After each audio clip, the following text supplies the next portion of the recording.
The NFL's Final Four. We are 4 days away from Conference Championship Sunday to decide the two spots in Super Bowl 58 out in Viva, Las Vegas. We will show you the lines and we will show you the quarterbacks that will dictate the outcome of Conference Championship weekend in the National Football League. We go in chronological order and we start in the AFC title game. It's Patrick Mahomes and his Chiefs versus Lamar Jackson and his Baltimore Ravens. Again, we'll dive into the quarterback numbers in just a moment, but overall, as we look at the line, not much movement at this point. Still 3.5 points in favor of the flock. The total that opened at 44.5 has remained right there. Now the storylines for the quarterbacks. The first ever AFC Championship game appearance for Lamar Jackson. Patrick Mahomes has been a starting quarterback in the National Football League for 6 seasons in Kansas City, and the Chiefs have reached the AFC title game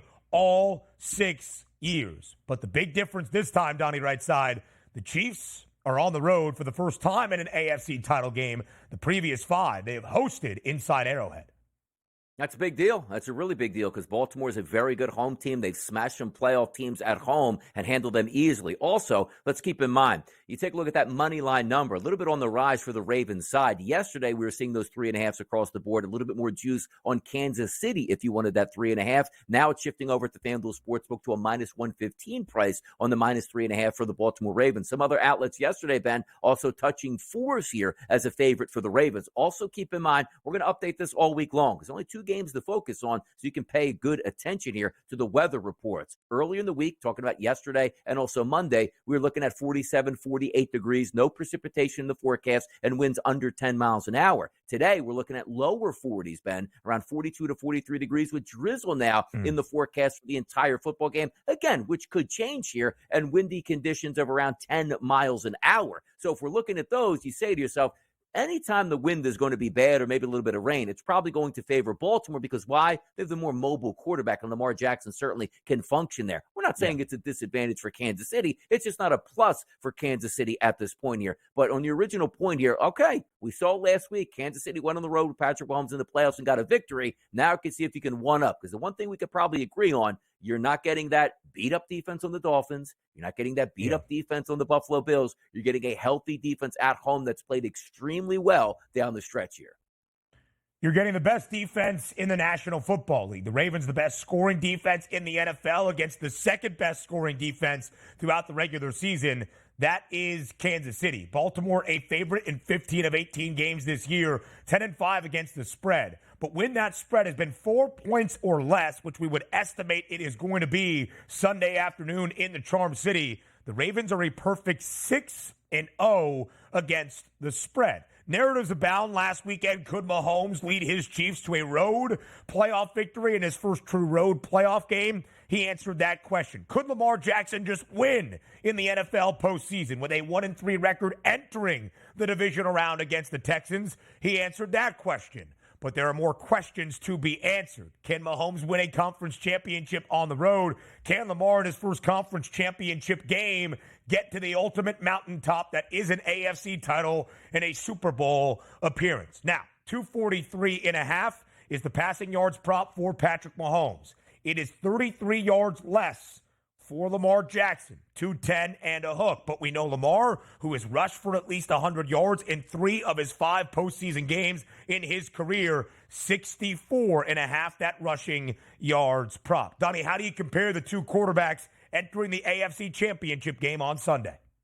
Reasonable prices, Ben. I don't think you take a look at either one of those numbers like, ooh, that's a stone cold under here, particularly with Lamar Jackson at 210. He has the ability to go over that number. But again, Kansas City's defense has been very good this year. Also, Baltimore's defense has been good. If you're looking to play from the lead dog perspective, which I do think Baltimore wins this game, then maybe you get those extra chances for Patrick Mahomes at the end of the game. And also take a look at the FanDuel Sportsbook. I know how good the Baltimore Ravens have been down the stretch on defense and at home. They're going to be rested. They're going to be ready for this game, and maybe even getting Marlon Humphrey back, and that entire secondary will be intact with Hamilton back there, getting another week to rest that knee. Now, if we're looking from a Patrick Mahomes advantage point, look, he doesn't have the wide receivers he had in the past. We understand that. But look at the team total. Isn't it enticing? Yesterday sitting at 19.5 points. Say, now, hold on.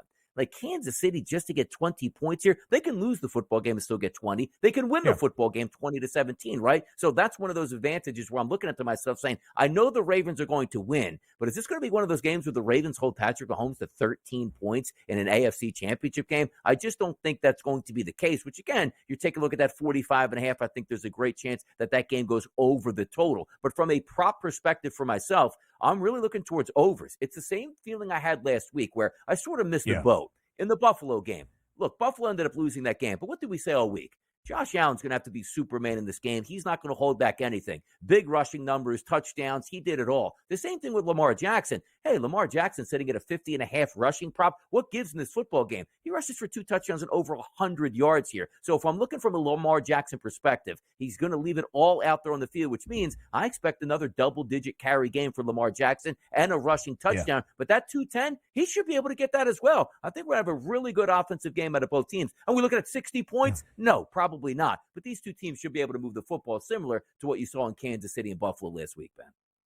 KC held Josh Allen to less than 200 passing yards, but Allen was Buffalo's leading rusher with more than 70 yards on the ground. Lamar Jackson last week, 11 carries, 100 yards, and 2 scores, 4 total touchdowns. I think the 152 that Lamar only threw for last week against the Houston Texans does influence this line a little bit. But maybe outside of that, Donnie, we're talking about two of the best defenses in the NFL. Both the Chiefs and the Ravens, top 10 in terms of scoring, total, and pass defense. Kansas City, 4th best passing defense throughout the NFL regular season, only allowing 176 yards per game, in both Tua and Josh Allen under 200 yards this postseason against Kansas City. But we talked about Lamar Jackson and his Baltimore Ravens, a perfect 6-0 against the spread when booked as a 4-point favorite or less. That includes in 5 of the last 6 games Baltimore played in the regular season. With that incredibly difficult schedule to earn that number 1 overall seed, Lamar went well over 210.5 in 4 of those 6 games, including against the Niners, 252 and 2 touchdowns. And of course, in the incredible game against the Miami Dolphins, 18 of 21, 321. He had more passing touchdowns, 5, than incompletions in that matchup. But Patrick Mahomes and the Chiefs, they are the ones that are more comfortable in this spot. Their 6th consecutive AFC title game appearance. Straight up in the playoffs, they are 13-3 with Mahomes as the starter. 11-5 against the spread in those spots as well. And you can see the postseason stats for Patrick. 43 touchdowns to only 7 INTs.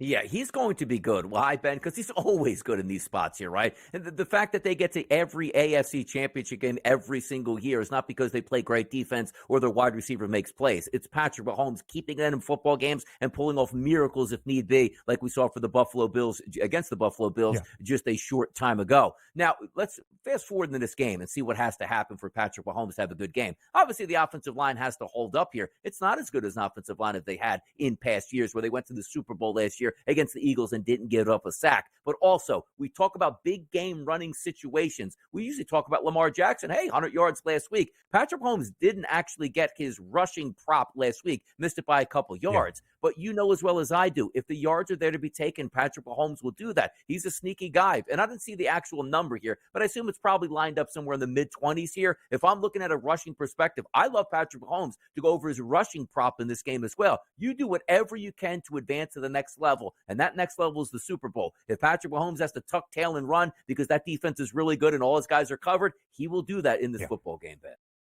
Absolutely so. His rushing yards prop last week, 27.5. He only finished with 19. They took a bunch of knees both at the end of the game and to end out the opening half, but did scamper down the sideline as we have seen Mahomes do in the past. By the way, 243.5, the passing yards prop. Mahomes has thrown for at least 275 yards in all 5 AFC Championship games he has played in. 14 touchdowns to only 2 INTs. The 2 interceptions both thrown against the Bengals 2 years ago in that AFC Championship game defeat against Cincinnati. Now we go to the Sunday nightcap, the NFC Championship game in Santa Clara. The San Francisco 49ers, led by Brock Purdy and Jared Goff on the other side, brings the Lions into their first NFC Championship game in more than 3 decades. It's a 7 Point spread now in favor of San Francisco. The total 50.5. Is the spread too large, Donnie, or does it feel fitting for that NFC title game?